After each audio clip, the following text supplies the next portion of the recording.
De retour dans le grand JT de l'éducation pour évoquer cette chouette initiative du groupe La Poste pour redonner aux enfants le goût de l'écriture dans toutes les matières. Alors ça s'appelle les timbrés 2. Timbré de sciences, timbré de l'orthographe, timbré de l'histoire.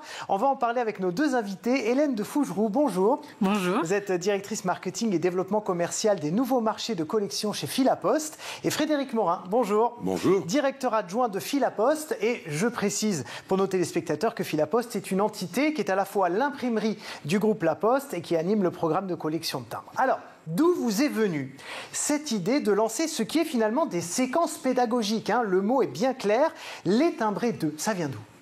Alors c'est une longue démarche et une longue réflexion. Le groupe La Poste en réalité est assez présent dans l'univers pédagogique au sens large. On ne le sait pas toujours, mais Pronote par exemple est une activité du groupe La Poste. Le musée de La Poste, bien connu après la guerre Montparnasse, est lui-même très présent autour d'initiatives, autour de l'histoire de La Poste et à ses propres kits de programmation au travers des visites. Et puis nous, au travers de la philatélie, on est aussi confrontés au travers d'associations des plus jeunes. Et on s'est rendu compte d'un élément qui était la présence de cet objet timbre se traduisait par la nécessité de parler aussi de l'écrit. Finalement, c'est le vecteur, c'est la fenêtre sur la culture de l'écrit. Mais c'est une longue histoire en fait avec La Poste, puisque ça fait plus de 200 ans en réalité que La Poste, au travers des facteurs, était souvent très présent dans les villages, puisque c'était souvent le facteur qui était la personne qui savait lire et écrire et qui était donc quelque part le référent de l'institution il y a déjà 200 ans. Et donc vous avez fait renaître, si je puis dire, même si on en parlait un petit peu avant cette interview, le timbre n'a jamais eu peut-être autant la cote dans l'ère moderne. Ça continue aujourd'hui, ça intéresse les enfants et via le timbre, via cet objet, vous arrivez à redonner le goût de l'écriture aux enfants. Racontez-nous de quelle manière. Oui, parce que le timbre a deux fonctions. À la fois, il permet d'être une fenêtre sur la culture et donc de balayer l'ensemble d'un programme d'histoire, de géographie. On peut traiter tous les sujets qu'on voit au primaire au travers du timbre. Et c'est un produit qui donne du sens à un timbre, ça donne du sens à l'écrit parce que ça permet à un enfant d'écrire une carte postale et surtout de recevoir la réponse tant attendue. Et un enfant qui reçoit une lettre, une carte postale à son nom, il est vraiment heureux. Donc ça lui explique pourquoi il apprend à écrire. Alors, je suppose que malgré tout, ce projet-là vient d'une observation que vous avez portée sur les besoins pédagogiques actuels. Qu'est-ce que vous avez perçu qu'il manquait aux enseignants pour leur proposer ça? Parce que vous auriez pu ne rien faire après tout. En fait, 80% de la production d'écrit est faite en français aujourd'hui et ça peut manquer de sens parfois pour les enfants. Donc l'idée a été de se dire, en parlant avec des enseignants, qu'il fallait trouver une manière d'écrire en faisant autre chose pour donner du sens à l'écrit et ne pas apprendre juste à écrire pour écrire. Et c'est pour ça qu'on a monté ces séances pédagogiques où on apprend à écrire mais en apprenant une leçon parce que écrire, ça s'apprend, mais ça permet aussi d'apprendre. Comment ça s'articule alors très concrètement? On a des fiches, on les voit d'ailleurs, elles sont sur notre petit bureau. Il y a une fiche qui ressemble à un timbre, donc c'est un timbre en A4, hein, si je m'exprime, si je peux m'exprimer ainsi. Et dessus, il y a quoi? Une leçon? Alors il y a plusieurs séquences en fait dans un kit complet, puisqu'il y a 5 à 6 séquences de 45 minutes. Alors le contenu pédagogique, on n'était pas légitime, nous, La Poste, pour le faire. Donc on s'est associé en partenariat avec une société qui s'appelle Plume, qui est reconnue par le ministère de l'Éducation nationale et qui a contribué à ce contenu pédagogique. Donc on a travaillé étroitement avec eux sur la partie contenu pédagogique, parce que c'est vraiment leur métier. Nous, pour l'habillage et quelque part apporter des visuels que sont ces timbres, puisque finalement, le petit objet timbre, et on l'a expérimenté au travers de classes, prend une dimension assez ludique pour justifier la description d'une séquence. Donc, concrètement, dans ces kits, vous avez à la fois des séquences de 45 minutes qui va traiter d'un sujet. Là, je crois qu'on est sur les exemples sur l'histoire de la romanisation de la Gaule. On en a fait aussi sur les sciences et sur les ours à travers le monde. Donc, toute la programmation est faite autour de ces visuels des objets de la romanisation de la Gaule au travers de timbres. Il y a des fiches à destination du professeur des écoles de son côté. Et puis, ce qui est important, puisqu'on a fait beaucoup d'expérimentations auprès de ces écoles, ce qui ressortait aussi, c'est que pour la concentration des élèves, il fallait que le support pour les élèves soit de qualité. Donc le pari qu'on a pris, c'est de dire, on ne va pas simplement faire des séquences pédagogiques avec des fiches pour l'instituteur, par contre, on va aussi proposer directement les copies couleurs pour les élèves. C'est-à-dire que la partie réponse des élèves est aussi essentielle. Le test, on l'a fait sur plusieurs dizaines de classes. Et effectivement, l'un des éléments qui est ressorti, c'est que les élèves étaient ravis d'avoir un support de qualité qui ne soit pas, entre guillemets, une photocopie noir et blanc dont on sait souvent que c'est des contraintes budgétaires entre la mairie et une école pour savoir qui fait les photocopies. Et donc, on s'est dit, en tant qu'imprimeur, puisque c'est quand même aussi notre métier, on se doit d'apporter un contenu sur le fond et sur la forme qui soit de qualité. Mais c'est ce que j'allais dire parce que je les ai eus entre les mains juste avant de les poser au milieu de cette table et on est sur une qualité de papier qui n'est pas celle des photocopies. Donc on n'a pas l'impression d'être à l'école avec un papier comme ça qu'on nous lève, mais d'avoir un objet précieux dans la main. Ça doit changer le rapport qu'ont les enfants avec ce qu'il y a dedans. Oui, selon les supports, en fait, il y a vraiment les fiches pour l'enseignant qui sont réutilisables et qui sont donc, du coup légèrement cartonnées, pelliculées. Mais pour les élèves, on a fait le choix de prendre du beau papier, de faire le maximum de supports en couleur. Et s'ils ont besoin de les découper et de les recoller, ça se tient. C'est pas un papier qui se déchire.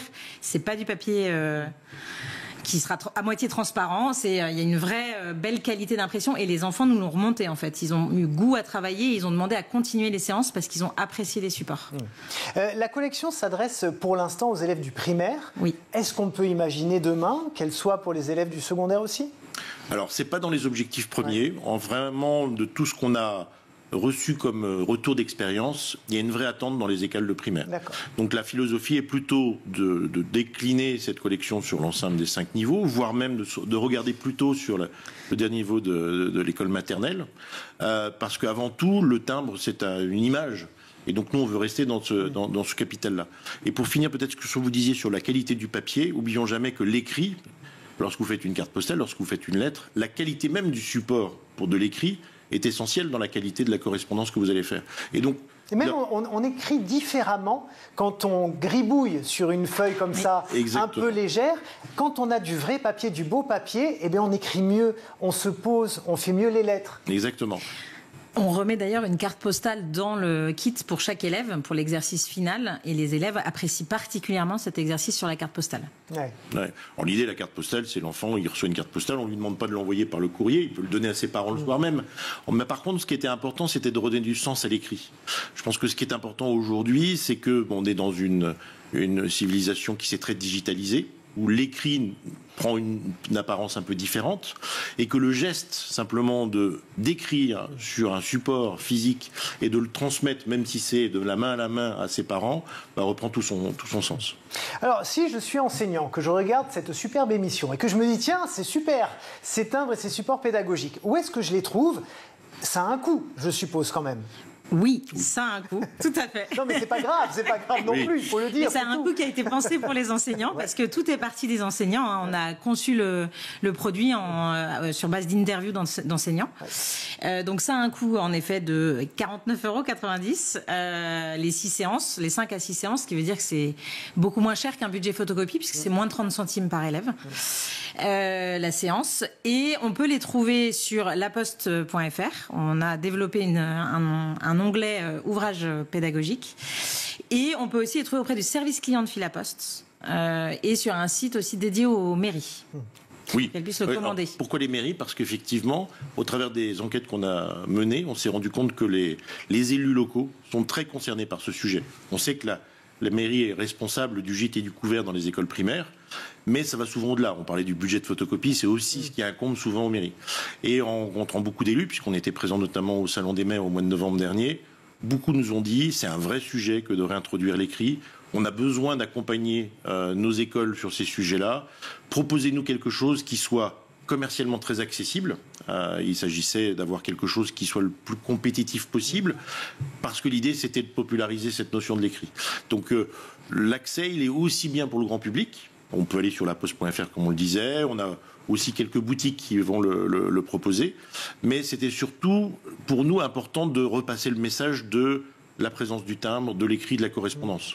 Mais c'est d'ailleurs étonnant, on en parlait un tout petit peu au début de cette interview, que la Poste se positionne sur l'éducation. Vous nous dites que ça a toujours été un petit peu le cas, mais là, il y a vraiment un grand pied que vous mettez dans la porte du ministère de l'Éducation. Oui, alors c'est un pied complémentaire. Je vous disais Pronote. Pronote, c'est en réalité le groupe La Poste.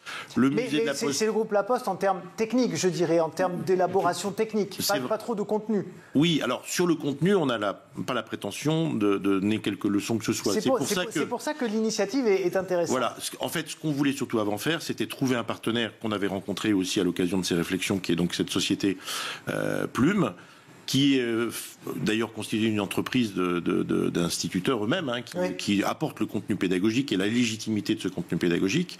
Nous, finalement, on apportait quoi? On apportait le contenu visuel, on apportait notre capacité à imprimer en France, puisque l'imprimerie se trouve en Dordogne, et de bénéficier d'un outil industriel qui permettait de proposer au marché un produit qui soit très accessible, sans renoncer à la qualité pour les élèves, comme je le disais, puisque la vocation, c'est avant tout l'écrit, et l'écrit, c'est le support. C'est bien sûr la calligraphie, mais c'est la qualité du support qui primait.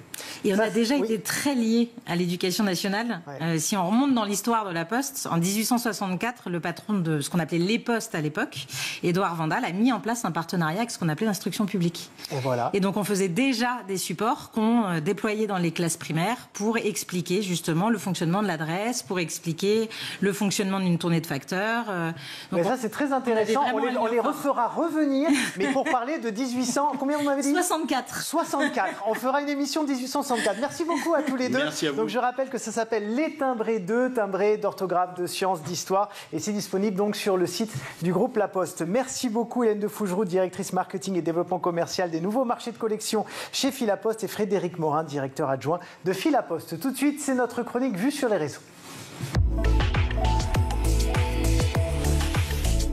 On en parle.